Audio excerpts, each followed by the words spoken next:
Warahmatullahi wabarakatuh. Perkenalkan, nama saya Arena Pradiamir dengan NIM 18650048. Oke, pada kesempatan kali ini saya akan menjelaskan metode, yaitu metode prototyping dengan mata kuliah rekayasa perangkat lunak. Oke, langsung saja.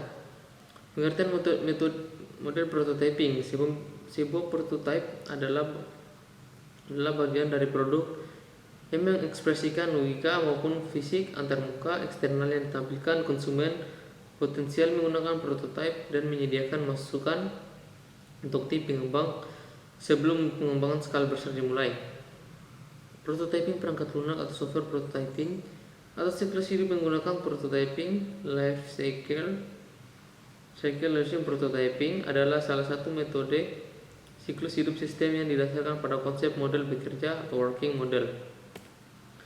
Tujuan dan dengan prototipe yang terbuka, model sebuah sistem atau bagiannya dikembangkan secara cepat dan dipoles dalam diskusi yang berkali-kali dengan klien.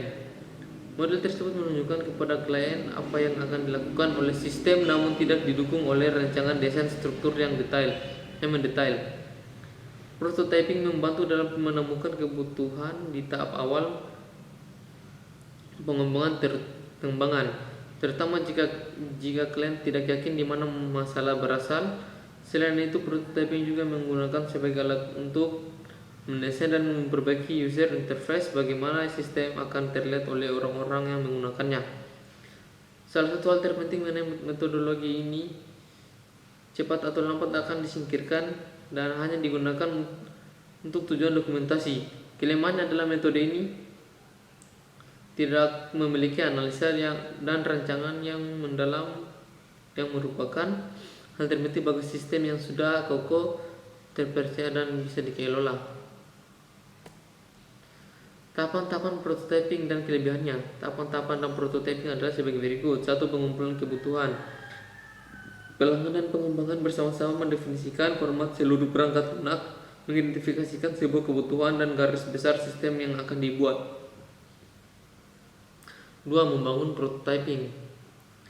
Membangun prototyping dengan membuat perancangan sementara yang berfokus pada penyajian kepada pelanggan, misalnya dengan membuat input dan format output. Ketiga, itu evaluasi prototyping. Evaluasi dilakukan oleh pelanggan apakah prototyping yang sudah dibangun sudah selesai dengan keinginan pelanggan. Jika sudah sesuai, maka langkah 4 akan diambil. Jika tidak, prototyping direvisi dengan mengulang langkah 1, 2, dan 3. Mengkodekan sistem. Dalam tahapan prototyping yang sudah disepakati diterjemahkan ke dalam bahasa pemrograman yang sesuai. 5. Menguji sistem. Setelah sistem sudah menjadi suatu perangkat lunak yang siap pakai, harus dites dahulu sebelum digunakan. Pengujian ini dilakukan dengan white box, black box, basis bed, pengujian arsitektur, dan lain-lain. Yang keenam yaitu evaluasi sistem. Pelanggan mengevaluasi apakah sistem yang sudah jadi sudah sesuai dengan yang diharapkan. Jika ya, langkah 7 dilakukan. Jika tidak, ulangi langkah 4 dan 5. 7. Menggunakan sistem. Perangkat lunak yang telah diuji dan diterima pelanggan siap untuk digunakan. Oke, ini adalah salah satu contohnya. Selanjutnya, model pengembangan atau prototyping model memiliki beberapa kelebihan, diantaranya adanya komunikasi yang baik antara pengembang dan pelanggan. Yang kedua, pengembang dapat bekerja lebih baik dalam menentukan kebutuhan pelanggan. Ketiga, pelanggan berperan aktif dalam pengembangan sistem. Keempat, lebih menghemat waktu dalam pengembangan sistem. 5. Penerapan menjadi lebih mudah karena pemakai mengetahui apa yang diharapkannya. 6. Membuat klien mendapat gambaran awal dari prototipe. Dan yang terakhir itu membantu mendapatkan kebutuhan detail lebih baik. Implementasi prototyping model. Metode prototyping sebagai suatu paradigma baru dalam pengembangan sistem informasi manajemen, tidak hanya sekedar suatu evolusi dari metode pengembangan sistem informasi yang sudah ada, tetapi sekaligus merupakan revolusi dalam pengembangan sistem informasi manajemen. Metode ini dikatakan revolusi karena merubah proses pengembangan sistem informasi yang lama atau SDLC. Dalam beberapa hal pengembangan software berbeda dengan produk-produk manufaktur. Sebagai tahap atau fase pengembangan sistem informasi merupakan bagian yang tidak terpisahkan dari seluruh proses yang harus dilakukan.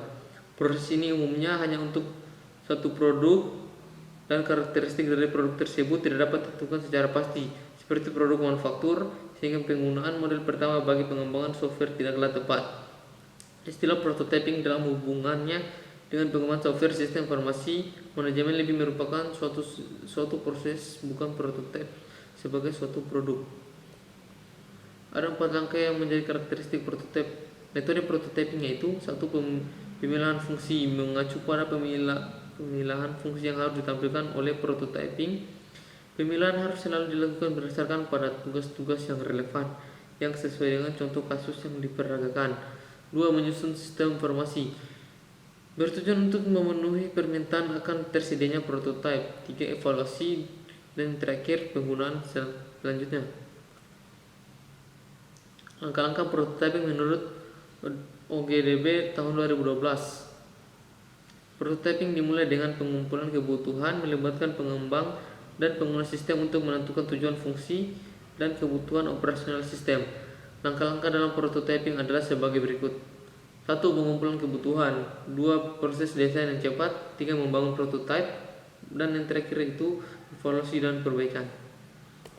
Oke, mungkin saja dapat saya sampaikan. Lebih dan kurang yang mohon dimaafkan.